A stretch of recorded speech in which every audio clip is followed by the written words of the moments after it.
It's all very indistinct around here. It's also rather an unpleasant morning. So that's up on the top of Saddleworth Moor, which is currently being restored, hence the white things. I've come a different way from usual because I read a report that it's safer to get down off this top where I am now to down there where those two streams meet, avoiding all this rough ground in front, down there rather, and in particular that waterfall there, which is nothing until you actually try and get down it, having come down a steep slope over there somewhere off that top. So, but there's a cliff just in front of me, so I've got to find a way around it. No, I wish I'd chosen my normal route down the waterfall, because it looks uncomfortably steep down here in front of me, and I've got to backtrack to that roadway down at the bottom there. That's Birch and Clough across, and a nice little outcrop over there which I might get a shot of later, where two rocks split and form a V sign. It would have been definitely easier to come down the waterfall and down that bloody horrible little slope of loose boulders covered in soft grass with holes in the middle.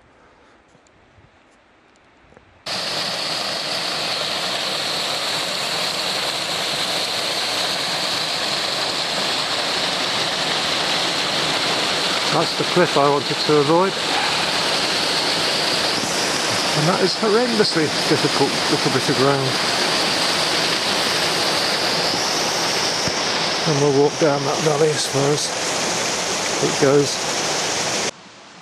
That's Raven rocks that form the V sign, and you won't be able to see them in a few years because they've planted trees all the way down the side of this valley.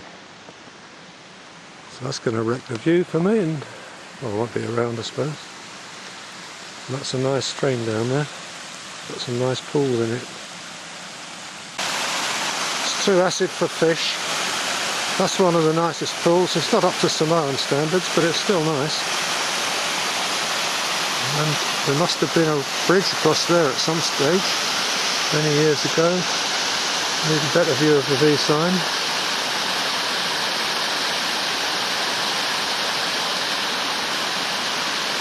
No, I remember why I hate this walk. You start at that high point up there, and then you come all the way down this waterboard valley, past a couple of reservoirs. There's another two round the corner, and then you have to go all the way back up to the top of that hill, and a mile or two the other side of that far ridge is where the Famine road is. That's the lower lake. I need to get up there.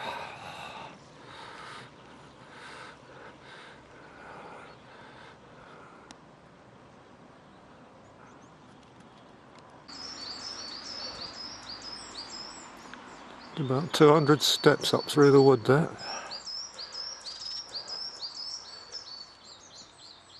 Don't know if this will come out or not, but the car's round up, well, around the corner, miles over there somewhere. We've walked down that valley. That's where I took a picture down there of where I'm standing up here now. Forestry clearance going on. Pob Green car park.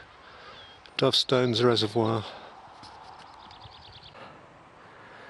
The bloke whose instructions I'm following said to go straight up the slope here to where I'm stood now.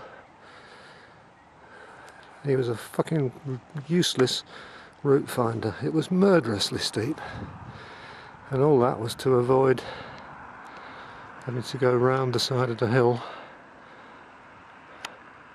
to get to that obelisk monument thing over there. So I've probably knocked off a quarter of a mile, half a mile.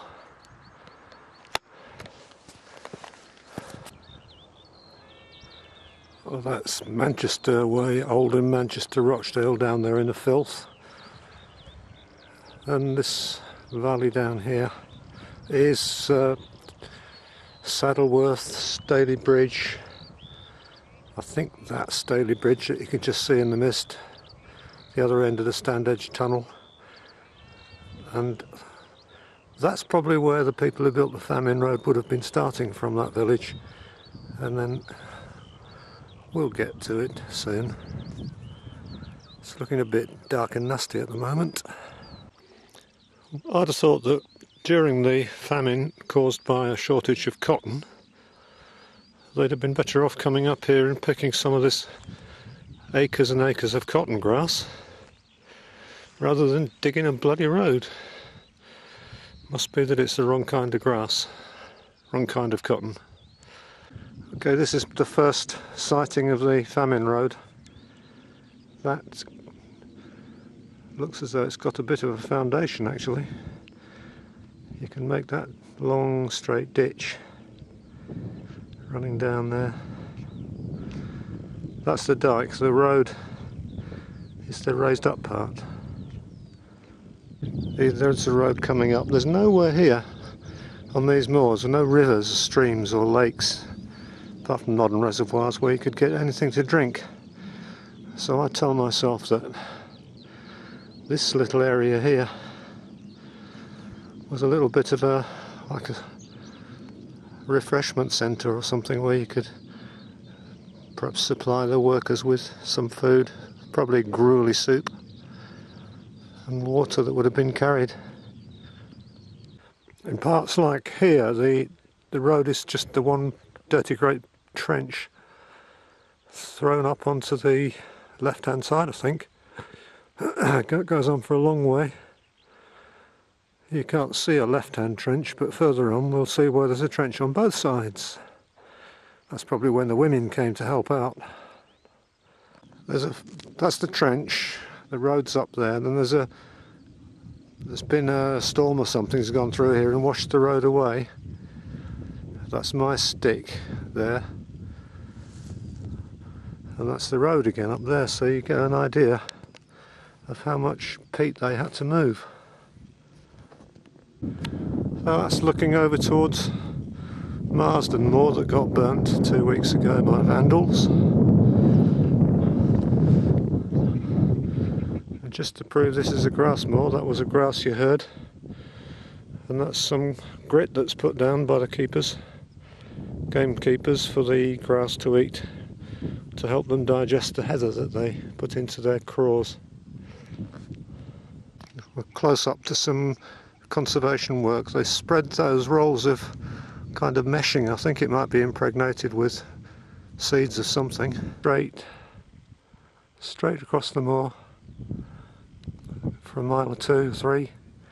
I think it's heading towards Holme Firth, but it could have, if it had been finished, it might have swung round to the left that way towards Meltham. I don't know, because it just finishes about 400 yards beyond where we can see there.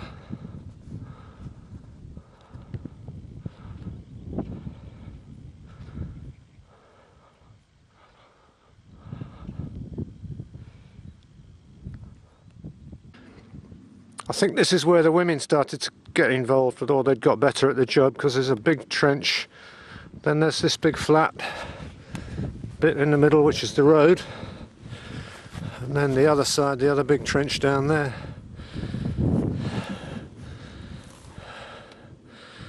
You can probably make out the road goes all the way to the horizon.